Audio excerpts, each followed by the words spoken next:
Bonjour people, welcome to Susie Q live today. Today I wanted to carry on with my story of the self-made pop icon Marc Bolan. Today being the 35th anniversary of his actual funeral, so I thought it was appropriate.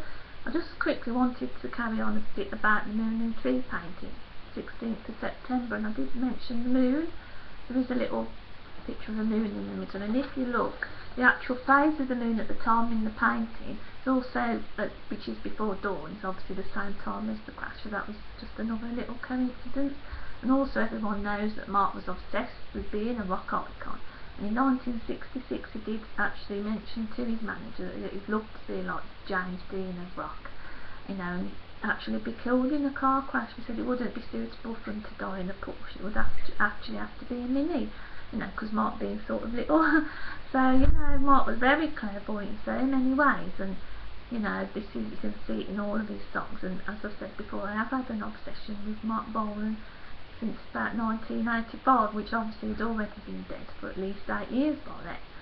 And as I said, I had to go out and get all the books and the records, and I just quickly wanted to show you some memorabilia and talk a little bit about the records, and why the sort of, as I said, the old school way of us oldies sort of look at all the dead heroes, I suppose. So this is what I want to talk about today. Is if it wasn't for us fans keeping up with the stories and passing on the information to the next generation, what would happen to the dead heroes of yesterday, as it were. As I said, I wasn't, even though I was around at the time of T-Rex, I wasn't a die-hard fan, because I was only 10, and at that time I was all into basically rollers and rollerblading. And this is the sort of thing I wanted to talk about, is my parents. Obviously they wasn't into T-Rex either, so I didn't have that sort of thing going on at home. Like, they was all into like Elvis and the Beatles, so I knew all about the Beatles and that. So I can remember the day Elvis Presley died, and I can't remember the day Marc Bolan died, which is quite a weird thing to say, as I'm now really obsessed with him. And I'm not obsessed with Elvis because he was always around and it didn't interest me. I mean, don't get me wrong, I like his music and I love the Beatles and I love John Lennon, and obviously they're both dead, but there's just something that surrounds the dead heroes that I don't know, it's just really, really interests me. So as I said, as I grew up with the Beatles and Elvis, I didn't ever feel compelled to go out and buy all the records, although I have got a couple of Beatles, and my parents had all the Beatles records.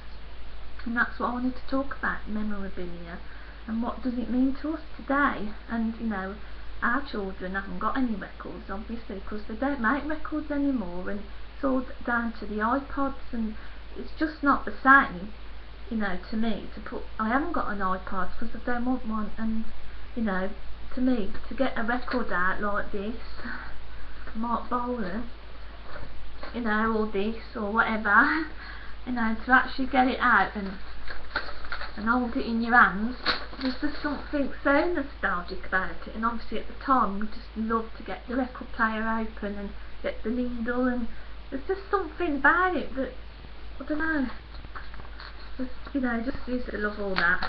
And that's what I wanted to talk about. What's happened to the records?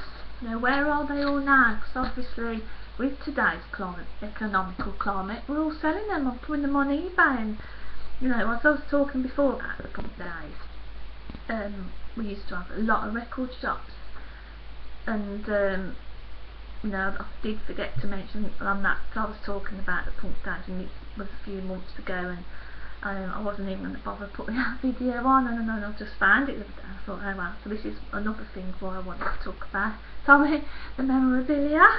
Right then, so as a kid, obviously I grew up with records because they was around in the 70s, and kids today, listen up, this is a record. It's round and it's got a hole in the middle, and this is actually a mark on wax, because the most of the records I've got, unfortunately, are reissued, and you can't buy them anymore from the shops because we ain't got record shops. but the original records are obviously worth a lot of money now, and apart from the die-hard, as I said, fans are keeping hold of them. People are selling them. This is how it goes on and on and on. You know, it's like a big sort of circle. So obviously, as I say, I grew up with all these records, and I used to look at them and sit there looking at the Beatles records and thinking just how good they look, just the image, not just the music. And that's what it was about with Bolan. He knew how to work this image, you know, and that this is how he did it. You know, he didn't have the same sort of educational advantages as somebody say like Lennon, you know, who went to art school and all this stuff. Marc Bolan, you know, he did sort of get chucked out of school. He didn't see the point in going, but he didn't need to. He had this sort of genius about him, you know, and it's proves today. So he is, as I said, he's an icon. So as I said, as I'm turning off a bit with the records, I used to look at all these records, and I used to go to a shop that actually sold records. And as I lived in a town at the time, we didn't have the record shops that they had in Birmingham. And I could, you know, as I got to a teenager, I was going around the record shops and the record fairs and not looking for all the records that, you know, the T-Rex and the Blondie was the main ones, and the Ramones, you know. And so, as I said, as a kid, we used to go to the W.H. Smiths in Tamworth with my dad, and he used to buy a right load of old crap, like Earth, Wind and Fire, Electric Light Orchestra, ELO to you, and ABBA. And I mean, I don't mind ABBA, but, you know, I used to think, oh, fucking hell. And he used to say to the person behind to the cashier, you take it up like just in its sleeve, and obviously the record itself wasn't inside the album itself, so in the sleeve. So and he'd say they used to have them in big massive boxes, and they used to go off and come back with your record and then put it inside the sleeve. And my dad used to stand there saying, "Can you check it for scratches, please?" So they used to get out the records like this. It's such an adventure. So, you know, they'd get out the record and they'd examine it all and go, "Yes, that's perfect, sir." And then they'd put it in the sleeve and then obviously take it home and play it then. And then as I got older, I started buying my own records.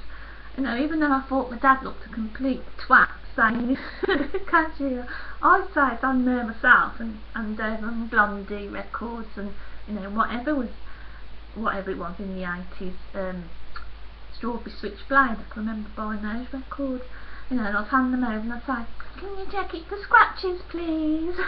You know, that's what it was, you know, you follow your parents, and that's what it's about, music, you know. And I've obviously got records still in my house, so my kids know what records are, but I'm sure there's a lot of people who haven't got any records, and they're going to grow up not knowing what records are. So it's up to us, the fans, you know, to tell people about the records. Although it sounds like really stupid, but that's what I think my sort of mission is, you know, with YouTube, to sort of keep this thing going with the punks and all that. You know, as I said, so there's just so much I can talk about. And obviously, to me, Marc Bolan will always be 20th century boy, because, you know, we've gone on now to another century, and Marc Bolan is still up there at the top, and he's parallel with Beatlemania, and they're the only two in Britain, you know, that ever hold the title, because no one has ever done it since. And I don't know if someone will do it in the future, but I can't see it myself, you know, because just times have changed, and there's just so many bands out there now, and I don't know, there's just too much in the media, and it's so readily available to just go on and on about the pop cultures and everything.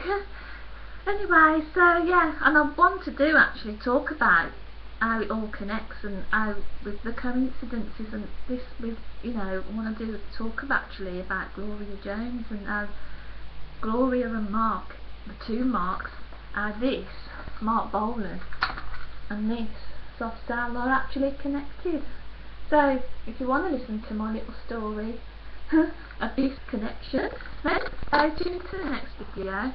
And thanks for listening to me talking about the records. And, you know, there is more to that story, obviously, as I said, about selling of records, but I don't want to bore you all with it. Okay then, so, you know, and also thanks to Marc Bolan for letting me, you know, make these videos. and sure he's up there somewhere looking down, you know,